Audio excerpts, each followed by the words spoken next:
Hey everyone, Azura here. Today we're going to be taking a look at the new tank, StuG IV.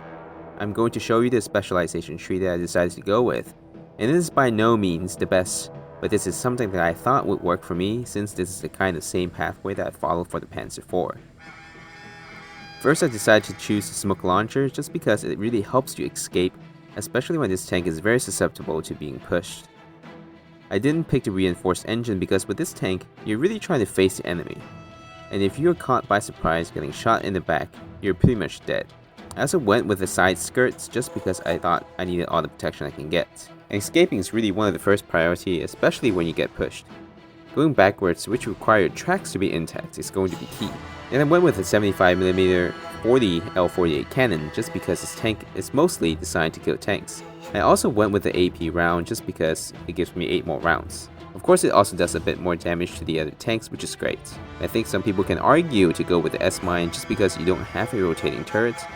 And if you don't have a coaxial machine gun, S-mines can really help you kill infantry trying to kill you on the back or on the side. I've tried the case round in Panzer IV and it was quite lackluster. It is great on the Valentine AA, but for this tank I can't really justify using it. I do want to quickly show you the screen of the Panzer IV to show you the difference between the two cannons. The Panzer IV does have a Pak 40 L43 cannon, which is slightly shorter and less powerful. So before we go into the pros of the tank, I do want to show you a couple potential drawbacks for this tank. Here you can see that there is an infantry following me, but there's really no way for me to just turn around to kill him, especially when I don't have a rotating turret. If you have a gunner there, of course it will be easy, but if you don't, remember to quickly press F2 or whatever button is for consoles and quickly switch over to the gunner position, and then you can turn around and kill the infantry. It is kind of strange that when you go back to your main cannon and switch back to the gunner position, the MG direction is reset to face the forward direction, so you can't really set your gunner position to face backwards as a default. Here I'll show you 2 clips of close quarter combat, which is this tank's weakness. There's definitely a lack of skill on the driver's part for these clips just because I wasn't especially used to using a tank without a turret. But you can see here that the turn speed for the gun resembles that of the Tiger. It is very slow, and especially when the stack count here pushes. It is pretty much the end for me. Now onto some gameplay here. I will show you the first couple clips, which is a stock tank without any upgrades. I do want to show you that the stock cannon is actually still very good. You can see here that the drop is quite insignificant. When you compare it to the one from the Panzer IV without the Pak 40 upgrade, this is much better. And here moving up, you can see that the damage for the cannon is actually higher than that for the Panzer IV and the other medium tanks. It generally takes one less shot to kill these tanks.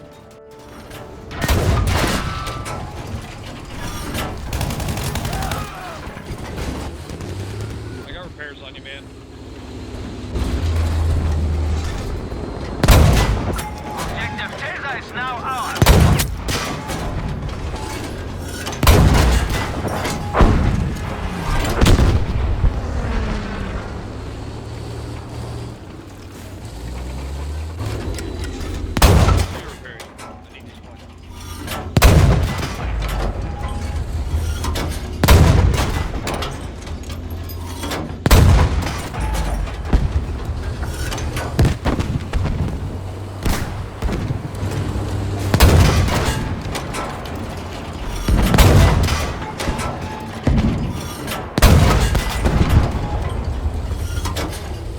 I will now show you some gameplay of the fully upgraded StuG IV. Overall, I think this tank is great for providing support fire from further away to support your other tanks or the infantry ahead.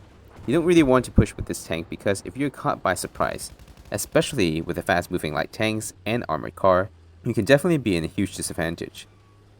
This tank is really designed to kill other tanks. You can imagine it as a slightly more armored version of the T-48 tank destroyer. It is really best when you have a gunner that you can communicate with. The machine gun on the second seat is actually quite accurate and quite good. And once again, I do think the downside is that it's definitely less versatile because you can't really use your coaxial machine gun to kill infantry. You end up really running out of ammo a lot quicker because sometimes you're forced to use the main cannon to kill those targets.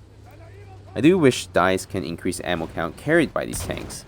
Otherwise, for me personally, I think I'll stick with the other medium tanks just because I'm a lot more agile and I can help the infantry players with my coaxial gun. This tank for me will probably be used exclusively on the PanzerStorm map.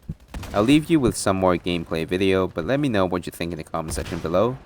Please consider liking, subscribing to the channel if you think this video has earned it. I would really appreciate it. Have a nice day, and I'll see you all next time.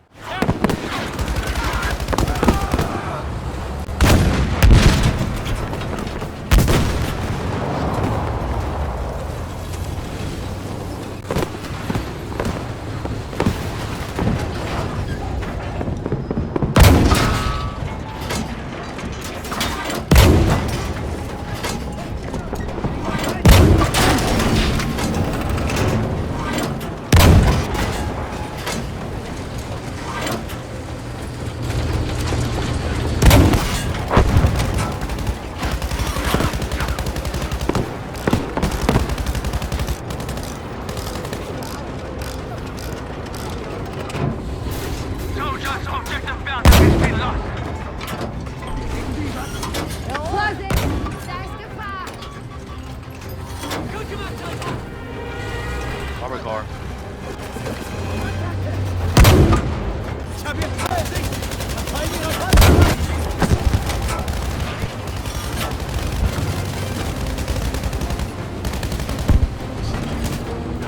Tank.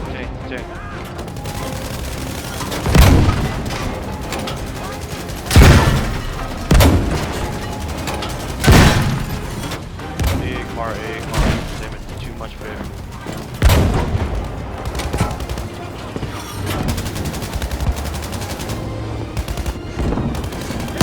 See him?